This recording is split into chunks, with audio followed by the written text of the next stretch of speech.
Number 3 बोलता है कि दो आदमी है, दो आदमी क्या करता है, एक ऐसा 100 मीटर का लाइन है जहां पर ए है और डी है, और क्या है कि ऐसे रोज बने हुए हैं, इसमें 1 2 3 4 5 6 7 8 9 10 ऐसे रो बने हुए हैं।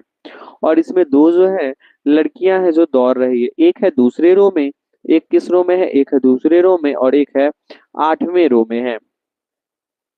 तो क्वेश्चन यह पूछ रहा है कि आपको जो है 1/4 भाग क्या है, कि 1/4 भाग जो है डिवाइड कर रहा है, कितने को डिवाइड कर रहा है, ये जो लड़कियां हैं, ये जो दौड़ रही है, ये 100 मीटर का 1/4, मतलब कि अगर मैं 100 का 1/4 ले लेता हूं तो क्या हो जाता है 25 मीटर, मतलब कि ये जो दौड़ते दौड़ते गई है यहाँ पर 25 मीटर के आसपास है, ठीक है, आसपास नहीं वहीं पर है। अब जरा ध्यान से देखते हैं, औशकी हम बोले सॉरी ब्रो क्या हुआ। अब जरा ध्यान से देखेंगे, अगर यहीं पर मैं देखता हूँ 8, ये सॉरी इधर से मैं दिखाता हूँ, ये है 8, 8वें रो में है, और यह बोल रहा है कि ये जो है कि 1/5, मतलब कि ये कितना चला है 1/5, मतलब अगर मैं इसे मल्टीप्लाई काटूं तो क्या 20, इसका मतलब यह कहाँ पर है 20 पर है, ये कहाँ यहाँ पे, ये कहाँ पर है 20 पर, यहाँ पर मतलब ये जो डिस्टेंस है वो कितना है 20 है, और ये डिस्टेंस कितना है 25 है।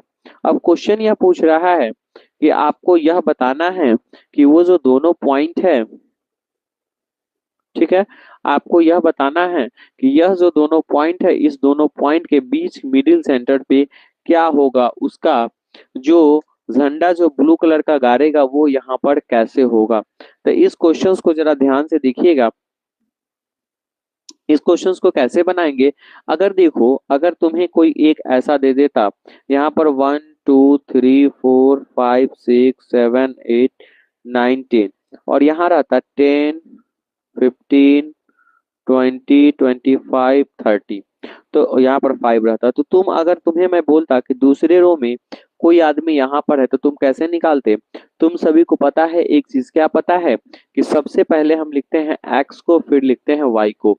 इसका मतलब हो जाएगा कि एक्स में ये कितना है, एक्स में 2 है, मतलब यहाँ पर हो जाएगा 2, और वाई में कितना है 25, मतलब हो जाएगा 2,25, मतलब इसका पॉइंट क्या हो जाता बाबू 2,25। पहला तो ये समझ गए। दूसरा अगर हम बात करते हैं, इस 8वें रो में है और वो है 20 के पास, यहाँ पे है, इसका मतलब क्या हो जाएगा, पहले x की वैल्यू लिखाएगा, फिर किसकी वैल्यू लिखाएगा, y की वैल्यू लिखाएगा, तो क्या हो जाएगा 8,20, मतलब इसका कोऑर्डिनेट पॉइंट क्या हो जाएगा 8,20। अब जरा ध्यान से देखना, इसी दोनों का क्या बोलना मिडिल सेंटर पे, तो तुम सभी को एक चीज पता होगा कि मिडिल सेंटर क्या होता है। सब लोग खुश रहिए, स्वस्थ रहिए।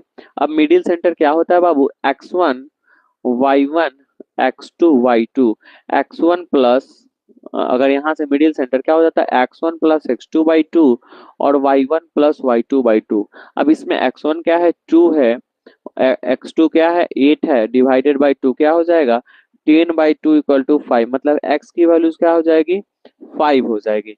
अगर यही मैं y की बात करता तो y क्या हो जाता है y1 प्लस y2/2। अब y1 की इसमें वैल्यूज क्या है 25 है, और y2 की वैल्यू क्या है 20 है, डिवाइडेड बाई 2 क्या हो जाएगा 45/2, मतलब 22/22.5 हो जाएगा, मतलब कि क्या हो जाएगा 22.5, किसकी वैल्यू y की वैल्यू। तो क्या हम बोल सकते हैं कि इसका कोऑर्डिनेट 5,22.5 होगा। यही इसका राइट आंसर था इस प्रश्न के लिए। जितने भी प्यारे बच्चों को समझ में आ गया जरा मुझे कमेंट सेक्शन में बता देंगे।